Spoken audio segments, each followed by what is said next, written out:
इसमें यह भी लिखा है कि महादेव को मानने वाला, हरिहर को मानने वाला ब्राह्मण, गायत्री का जप करने वाला ब्राह्मण आपके घर बैठ के जिम के चला जाता है। एक दिन जिम लेता है, 1 वर्ष तक पूर्वज पितृलोक में आनंद मनाते हैं, लेकिन मिलते कहां है? आज अभाव हो गया है। और हमारा इतना जोर है कि धरती का देवता बढ़े। इसलिए मैं ब्राह्मण बहनों को बड़ा बोलता हूं, धर्म सत्कर्म करो, करो ठीक काम। ब्राह्मण की देवियां हैं, ये बांझ न रहे। अच्छे अच्छे बच्चों को जन्म दो, बढ़िया बच्चों को जन्म दो। ये धरती का देवता ही चला जाएगा तो वेद नहीं रहेंगे, गैया नहीं रहेगी, मठ मंदिर नहीं रहेंगे, देवी देवताओं को कौन पुजवाएगा, कौन क्या करेगा, स्थिति सब बिगड़ जाएगी। इसलिए अपने बच्चों को, भले ही वो पांडित कर्म नहीं करते, उनकी छुट्टियां रखवाओ, उनको जनेऊ, उनको गायत्री जप करवाओ। ये बहुत ज्यादा जरूरी है, नहीं तो स्थिति बड़ी गंभीर हो जाएगी। डंडे मार मार करके इनको भोर में जल्दी जगाओ। ये तो सबके ही लिए मैं निवेदन कर रहा हूं। ये संस्कार आपको देने ही होंगे, ये आपको करना ही होगा। महादेवस्य पुरतो, महादेव के ऊपर जल चढ़ाने से विद्या आती है। इनके द्वारा दिए जलवाया करो, भगवान के ऊपर जल चढ़वाओ, चाहे बेटी हो चाहे बेटा। गोष्ठे वा श्रद्धान्वितः, गौशाला में किए गए श्राद्ध पूर्वजों को तृप्त कर देते हैं। पिंड निर्वपणम कृत्वा ब्राह्मणस्यैव भोजेत, ब्राह्मण को कराया गया भोजन कभी भी निष्फल नहीं जाता, कभी भी निष्फल नहीं जाता। बोलिए बांके बिहारी लाल की जय हो, श्री हनुमान जी महाराज की जय हो, जय जय श्री राधे, जय श्री राधे, श्री राधे। बड़ी सुंदर बात कही। ब्राह्मण किसी के घर भोजन करने को जाता है, वह यहां पर स्वस्ति वाचन का पाठ करे, स्वस्ति वाचन का पाठ करे, पुरुषुक्त का पाठ करे, उसके तत्पश्चात भोजन शुरू करे। बड़ी अच्छी अच्छी बातों का वर्णन किया गया है। दाता ये पूछे कि रसोई कैसी बनी है, राम रस ना हो तो भी वो ये कह दे बहुत अच्छा बना है, बहुत बढ़िया बना है। क्योंकि यदि ब्राह्मण ने उस समय ये कह दिया कि सब्जी अच्छी नहीं है, भोजन में स्वाद नहीं है, तो उस समय पुरखे अतृप्त रह जाते हैं, पूर्वज अतृप्त रह जाते हैं। ब्राह्मण को भोजन किस प्रकार से करना है, सूर्य भगवान ने सब एक चैप्टर में पूरा भर दिया। माइक खोलिए। भोक्ता च श्रद्धास्ताम स्वाध्याय चताध्वान प्रयत्न न विवर्जित। ब्राह्मण जब मंत्र बोल रहा हो उस समय घर के लोग उसकी उस भाषा को, उस वाणी को सब सुने हैं, उसको वह वाणी कल्याण करने वाली होगी। कोई संत महापुरुष आपके घर आते हैं, एक आध रात रुकते हैं, वो पूजा पाठ करते हैं, स्तुति करते हैं, कीर्तन करते हैं, तो घर के लोगों को चाहिए उस दिन तो थोड़ा जल्दी नहा लें, माथे पर चंदन रोली मोली लगा लुगू करके उस दिन तो ये लगे कि बांके बिहारी जी के मंदिर से पुजारी जी पधारे हैं। आपके घर के लोग भी उस दिन तो थोड़ा जल्दी तैयार हो जाइए। छोटे बच्चे से लेकर के बड़ों तक सब उनके पास, उनके पूजा में, उनकी साधना में बैठिए, आनंद हो जाएगा।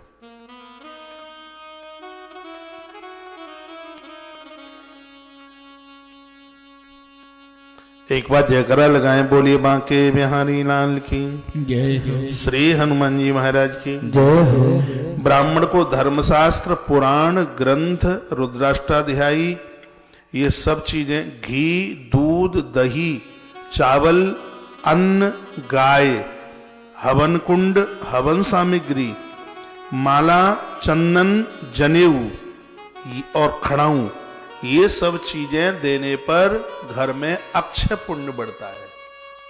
ये चीजें मैंने अभी आपको निवेदन कर दी हैं। श्री मनु जी महाराज ने बोला है धार्मिक ग्रंथ उन्हें दीजिए, माला दीजिए, चंदन दीजिएगा, जनेऊ या गोबी, गाय, दूध, दही, घृत, ये सब चीजें देने से अक्षय संपदा घर में बढ़ती है।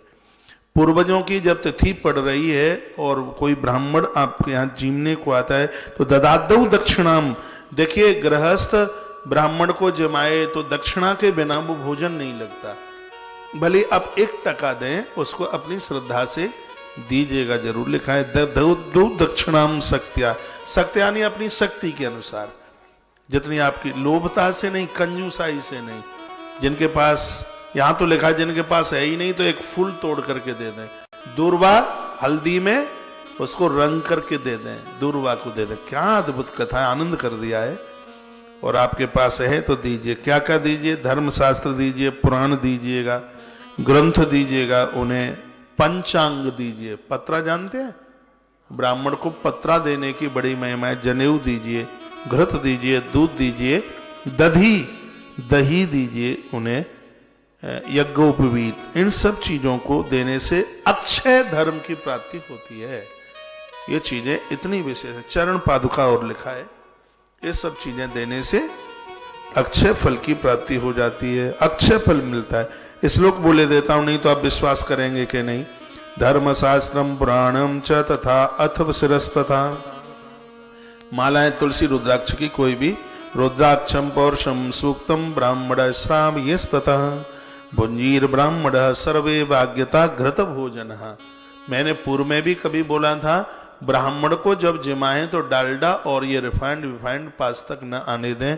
यहाँ लिखा है घृत भोजन, उनको घी का भोजन। और वो खड़ा होकर के जूठे हाथों से खड़ा नहीं हो जाए तो हस्त प्रक्षालनम दत्वा, वहीं पहुंचकर एक पात्र लेकर उसके हाथ वहीं धुला दे।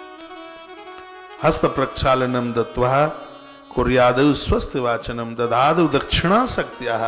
आप अपनी शक्ति के अनुसार उसको आप दक्षिणा दीजिएगा। आनंद आ गया, बहुत आनंद आ रहा है। बोलिए बांके बिहारी लाल की, श्री हनुमान जी महाराज की जय हो। जय जय श्री राधे जय जय।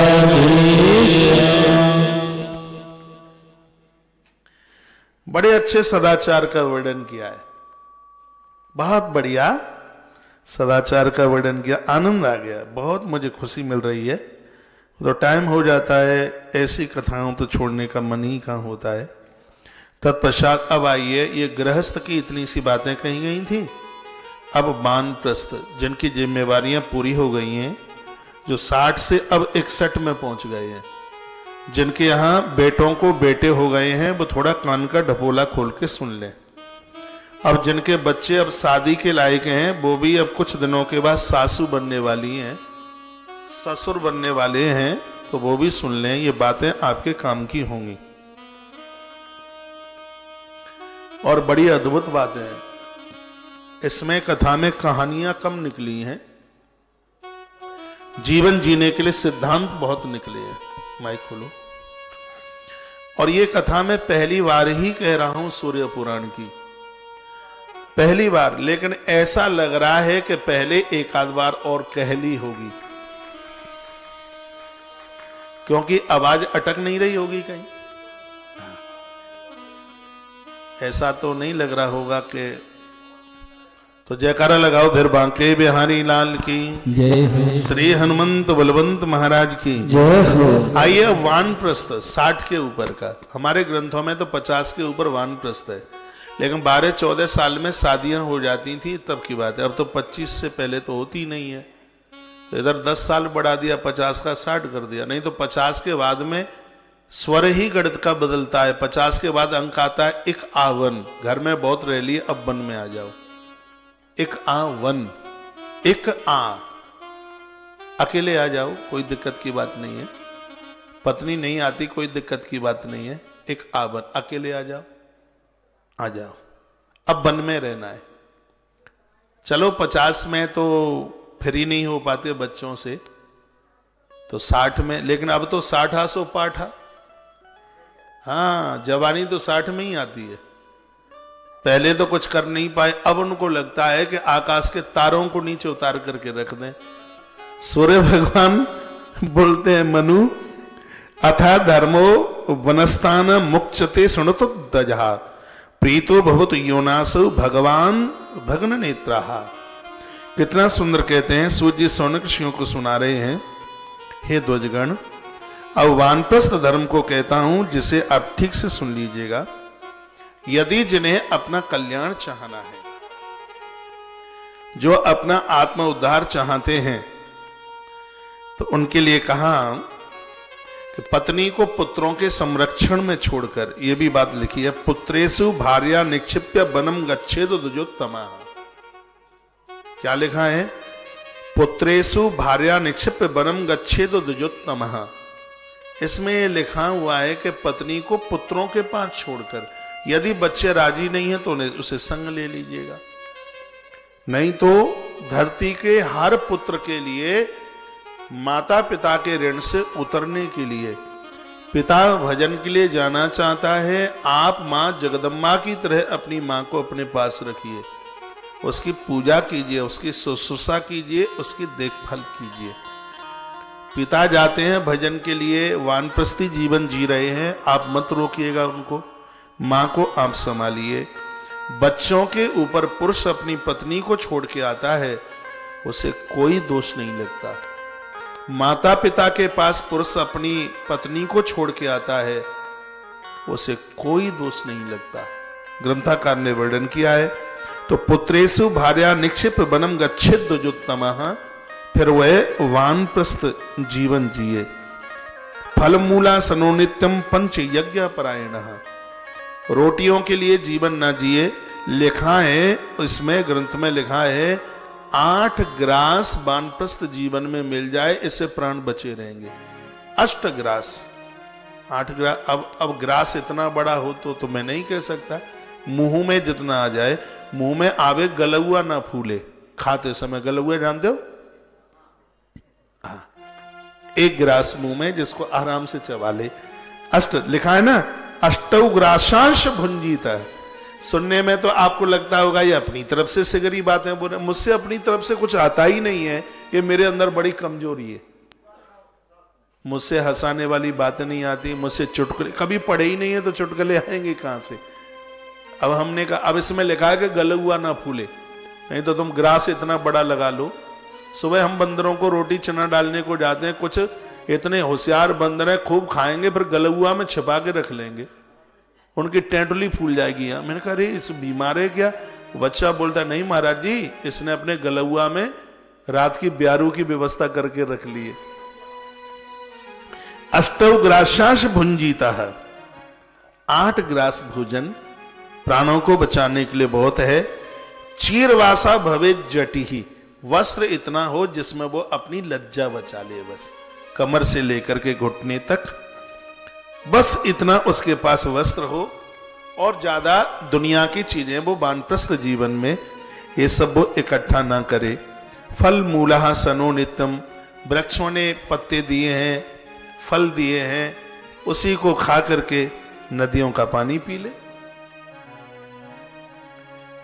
घर छोड़ करके नहीं जाता, घर में भी रहता है, तो इसी प्रकार से जीवन जिए। नहीं तो आजकल बूढ़े दादा लोगों का क्रोध शांत नहीं होता, नमक कम हो जाए तो नाक फूले इनकी, इतना क्रोध करेंगे, इतना क्रोध। गवर्नमेंट ने नौकरी से रिटायर कर दिया, लेकिन अभी ये भोगों से रिटायर नहीं हो रहे, पता नहीं भोगों से रिटायर कब होंगे। वहां से तो रिटायरमेंट मिल गया कि अब तुम सरकार के काम के नहीं हो, लेकिन स्वाद अभी वही पुदीना की चटनी मांगता है जी। हाँ, अभी वही तड़के की दाल, स्वाद नहीं गया अभी बिल्कुल। हाँ, तेल तो वही खुशबू वाला भी केसों में। कंघी बूढ़े दादा के हाथ में शीशा नहीं अच्छा लगता है। अभी भी दादा लोग अपने पर्स में छोटी वाली कंघी रखते हैं। बाल सफेद हो गए तो क्या है, बाल भले ही थोड़े से हों, मैंने वृद्धों को 4-6-10 बार कंघा लगाते देखा, इसी आश्रम में आते हैं, और बढ़िया खुशबू वाला कन्नौज का इत्र लगाएंगे दाढ़ी से। हाँ, फिर घंटों घंटों बार बार नोचेंगे कंघे से दाढ़ी को। मैंने कहा, जितनी देर में कंघा पकड़े हो, हाथ में माला पकड़ लो तो ज्यादा ठीक रहोगे। अब तुम्हारे चेहरे मोड़े पर कोई मोहर तो द्वारा रखना नहीं है, और तुम दूल्हा बनने की कोशिश कर रहे हो। दूल्हा बनोगे तो ऊलोगे, दूल्हा सो ऊला। अब कंघा की जगह पे माला पकड़ लो, उसी में ठीक है, उसी में आनंद है। काय के चक्कर में आप पड़ रहे हो? कुछ मान भी लेते हैं, कुछ आंखें भी दिखाते हैं। हाँ, वानप्रस्थियों की कथा है। अब हम 3 दिन से जवान भाई बहनों को कथा कह रहे हैं, तो दादा दादी को भी चरणों में उनको भी प्रणाम करके आपके ऊपर आदेश नहीं है, आपको तो मैं प्रणाम करके कह रहा हूं।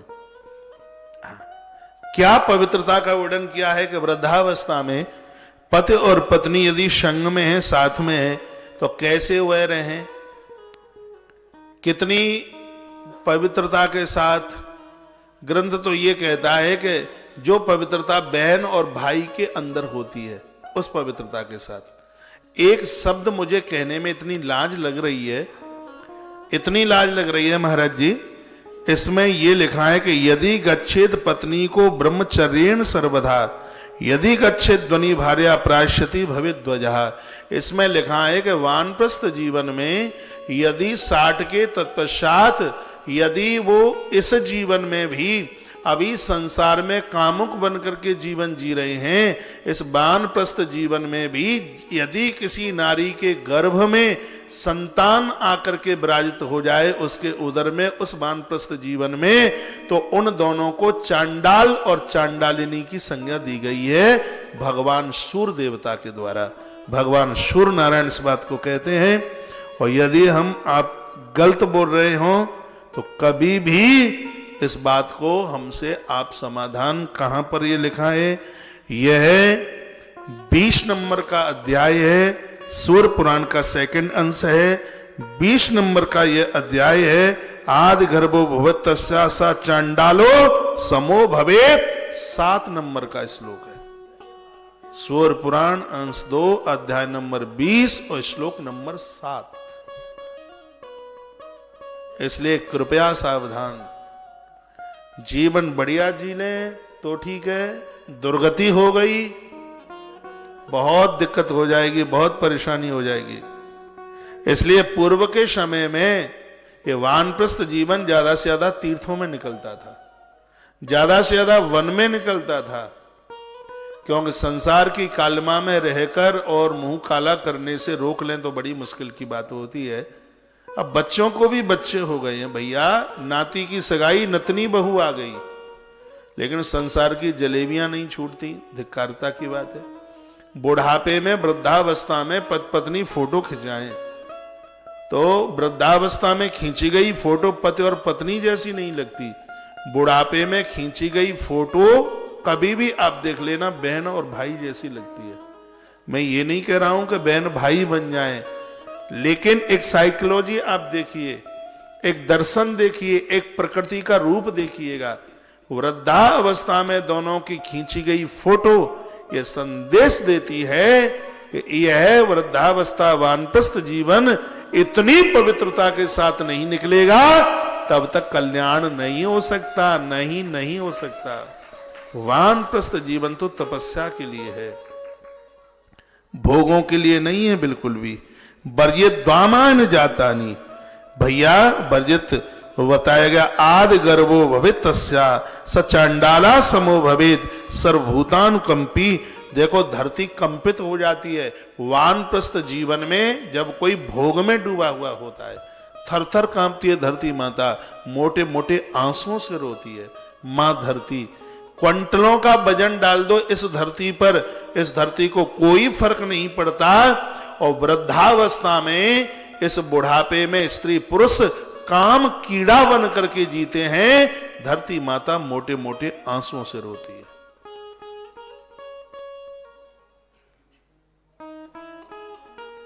कुछ ऐसी बात तो नहीं बोल रहा हूं जिससे आप रूठ जाएं, हैं? बोलिए बांके बिहारी लाल की जय हो, हनुमान जी महाराज की जय हो, जय जय श्री राधा जय श्री राधा श्याम। कई हजारों की तादाद में कथा को लोग सुन रहे हैं, तो निश्चित रूप से असर तो पड़ेगा। परिवादम रसावादम निद्रालस्यम विवर्जेत सीर्ण पर्णासनो उबा स्यात् कृष्यैवः वर्धियेष्यतः। वानप्रस्थ जीवन में परिवारवाद नहीं रहता, सर्व प्रकार से ईश्वर होता है, भगवान होता है। अब ये नहीं कि बेटा हमारा है, बेटियां हमारी है। बुढ़ापे में बेटीना बेटियों को, दुनियादारी को मत पुकारो। इस अवस्था में अब भगवान को पुकारो, ईश्वर को पुकारो। उससे नजदीक हमारा कोई था नहीं, उससे नजदीक हमारा कोई है नहीं, उससे नजदीक हमारा कोई होने वाला नहीं है। जो अभी भी 75 वर्ष की माताएं इस आश्रम में आकर मुझे कहती हैं, महाराज जी बेटा ऐसा है, बहू ऐसी है, कुछ उपाय कर दो, ये सब सुधर जाए। मैं कहता हूं माता जी आप भजन करो, मेरी दादी माँ इसी में कल्याण है। पूरा जीवन भर आप कोलू का बैलियां बन करके जीते रहे हैं। अब थोड़ी बची खुची श्वास है इस कलयुग में, तो मुझे नहीं लगता 2-4 साल से ज्यादा तो मेहमान हो इस धरती की। भजन कर लो, इसी में आनंद है। तो हमें क्या बोलते हैं महाराज, प्रवचन तो हम टीवी पर सुन लेते हैं, हम प्रवचन सुनने के लिए नहीं, हमारा समाधान कर दीजिएगा। कब तक इस संसार के झमेले में, कब तक माथा फोड़ते रहेंगे? दुनिया आपने बहुत देखी है, मुझसे तो आयु में, मेरी उम्र तो आपके बेटे के बराबर, आपका बड़ा बेटा है उतनी उम्र मेरी है। आपने तो जगत बहुत देखा है, आपका अनुभव बहुत है। मैं कौन लगता हूं? मैं आपको कोई आदेश नहीं, मैं कोई उपदेश नहीं, मैं तो सिर्फ विनम्रता के साथ इस व्यासपीठ से सिर्फ आग्रह करता हूं। मेरे पास इतनी सामर्थ्य शक्ति नहीं है उपदेश देने के लिए, मैं एक संदेश वाहक हूं, और मैं तो सिर्फ और सिर्फ और सिर्फ और सिर्फ आग्रह है। थोड़ी बहुत ये किताबें पढ़कर, ग्रंथ पढ़कर, और ये बातें बस आपके पास तक, जिन बातों को हो सकता है आपको न पता हो, तो बस वो है सूत्र हमारे उन ऋषियों के जो लाखों लाखों साल आने वाली पीढ़ी के लिए ही जीवन जी करके चले गए। उन्होंने जो ये बातें कही हैं वह अतिवंदनीय है। शिव पूजा रतो नित्यम शिव ध्यान परायण। एक बार मैंने बोला था मृत्यु का डिपार्टमेंट भगवान महादेव के हाथ है। इसी बात को भगवान सूर्य देवता ने कहा, धरती के जितने भी वानप्रस्थी हैं अंत में अपने मस्तिष्क में भगवान शंकर का आह्वान जरूर करें, क्योंकि मृत्यु का देवता है। एवं यो वर्तते नित्यम वानप्रस्थाश्रमे, वानप्रस्थ जीवन में इनका ध्यान आप जरूर कीजिएगा, इनको वंदन जरूर कीजिएगा। शिव ध्यान परायण, स्पष्ट शब्द लिखा है, शिव ध्यान परायण, भगवान शंकर का ध्यान कीजिएगा, क्योंकि भगवान शंकर समर्थ हैं जीव का उद्धार करने में। यहां तो लिखा है कि नित्य भगवान शिव का पूजन करो। वानप्रस्थ आश्रम के जो नियम है उनका पालन करो, तो उसे परम गति प्राप्त हो जाती है। एवं यो वर्तते नित्यम वानप्रस्थाश्रमे पराम गतिम आपनोति, लिखा है। जिन इन सूत्रों के द्वारा यदि कोई वानप्रस्थ जीवन जी लेता है तो पराम गतिम आपनोति देहांते शाश्वतम पदम शब्द लिखा है। उस व्यक्ति को परम पद की प्राप्ति होगी, चाहे वो स्त्री हो चाहे पुरुष हो, उसका जीवन बिगड़ नहीं सकता, उसकी मृत्यु बिगड़ नहीं सकती। तो एक बार मैं पुनः आग्रह के साथ कह रहा हूं, आप इस संसार के झमेले को छोड़ते हुए भगवती कार्यों में अच्छा चिंतन, अच्छे विचार, भगवान की कथाएं, बस इसी में कल्याण है। ग्रंथ ने तो ये कहा था, हमारी पराशर स्मृति में भी और भी तमाम ऐसे ग्रंथ हैं जिन्होंने ये कहा कि घर की जिम्मेवारियां पूरी हो गई, आप वानप्रस्थ जीवन जी रहे हैं, तो वर्ष में 10.5 महीने तो तीर्थ में ही निकलने चाहिए। आप कहोगे जमाएगा कौन, प्रकृति थाली पर्व से बैठी है, लेकिन कोई खाने ही वाला नहीं है, तो क्या किया जाए? कोई खाने वाला है ही नहीं, लोग तो सड़क रोक करके खड़े हैं, खाओ खाओ खाओ खाओ, लेकिन खाने वालों को तो लगता है पता नहीं इनका कौन सा स्वार्थ है। तो दिमाग में पापी ऐसा बैठा हुआ है, अपने आप को करोड़पति मानकर मुंह उठाकर ऊंट की तरह जाएंगे। उन्हें लगेगा कि हमारी बदनामी हो जाएगी यदि खिचड़ी लेते हैं हाथ में ले करके। उन्हें यह नहीं पता है कि जगन्नाथ का भात और जगत पसारे हाथ, मुंह उठा करके सुबह हम खिचड़ी बांटते हैं, घर में नहीं पौआ भर आटा। हम कहेंगे दादाजी गैया का देसी घी पड़ा है, ये ले लो, तो मुंह उठा के लुक्की जैसा मुंह पर उठा के, हम जानते हैं ना उनको, मुंह उठा के जाएगा, क्योंकि उसको पता है, वो ये जानता है कि मैं दोनों हाथ में लूंगा तो इसमें थोड़ी मेरी वैल्यू कम हो जाएगी, आजकल लोग वैल्यू संभालने में लगे हैं ना, वैल्यू कम हो जाएगी, उसको ऐसा लगता है।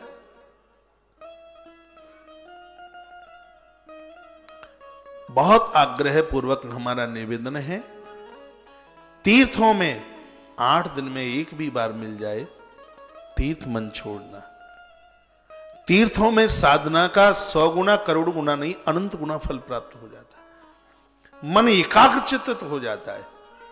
तीर्थों की ये महिमा। घर में भी आप रहें तो शरीर से घर में रहना, मन से घर में मत रहना। ये मन को मत परिवार में मत इसको गढ़ने मन देना। मन उसको दोगे तभी तो उसका नाम मनमोहन है। उसका नाम मनमोहन क्यों है? क्योंकि भक्तों ने इसको अपना मन दिया है। तन जहां रहे वहां रहे, लेकिन ये मन तो मोहन के ही लिए होना चाहिए। मन भगवान के लिए होना चाहिए। मन भगवान के लिए। संसार में तो फॉर्मेलिटियां ही पूरी करनी है। नहीं तो माताओं, अब मेरी बात सुनकर मन तो आपका भी करेगा कि भजन करे, लेकिन ये पुरुष लोग, इनको तो लगेगा कि तो हो गई मीरा। वो बड़े परेशान होते, मुझे बोलते भी है, महाराज इस कथा को कब विराम दोगे? मैंने कहा क्यों, कोई दिक्कत हो रही है?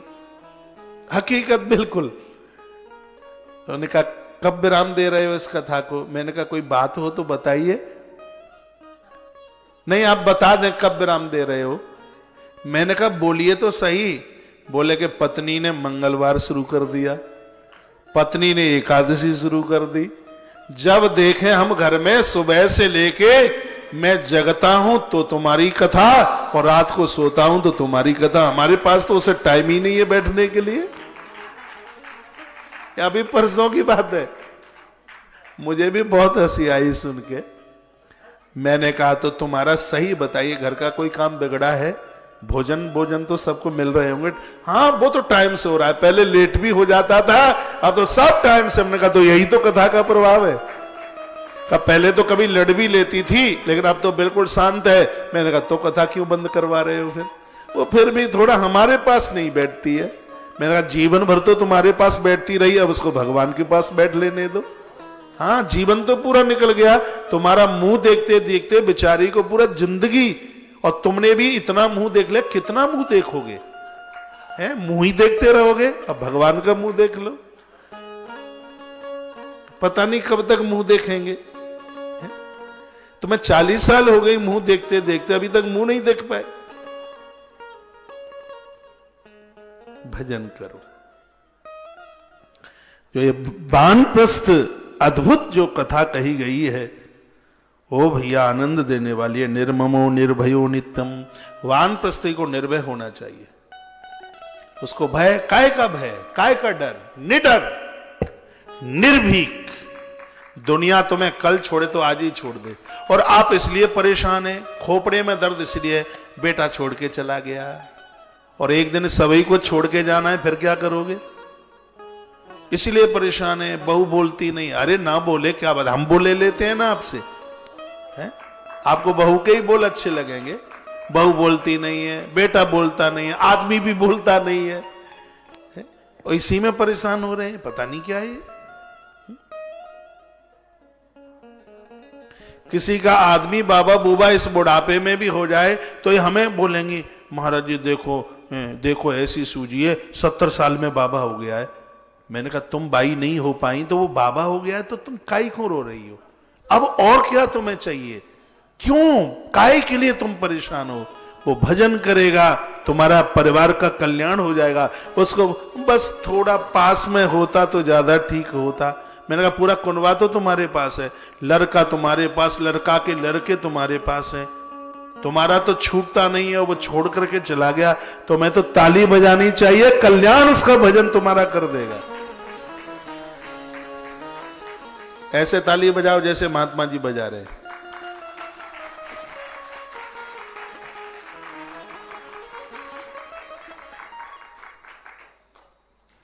तीन बज जाए तब हमें बता देना।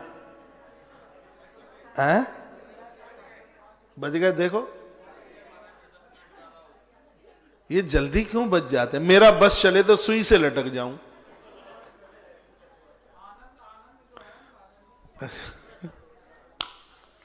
जय हो। बोलो बांके बिहारी लाल की, जय हो। हनुमान जी महाराज की जय हो। जय जय। श्री राधे वानप्रस्थ जीवन में तो जीर्ण कोपीन, क्या लिखा है, लंगोटी फट भी गई हो तो नई लंगोटी की भी चिंता नहीं होनी चाहिए वानप्रस्थी को, यहां तक लिखा है। काय की चिंता है उसको? राम भरोसे जो रहे पर्वत पर हरियाय, तुलसी बिरवा बाग को सींचत ही को मिला। बगीचे को माली देखता है सूख जाता है, लेकिन जो भगवान के भरोसे रूखड़ा पहाड़ के ऊपर हरा भरा रहता है। भगवान के भरोसे एक बार छोड़ करके तो देखो, सब आनंद ही आनंद होगा, अति आनंद होगा, बहुत बहुत आनंद होगा।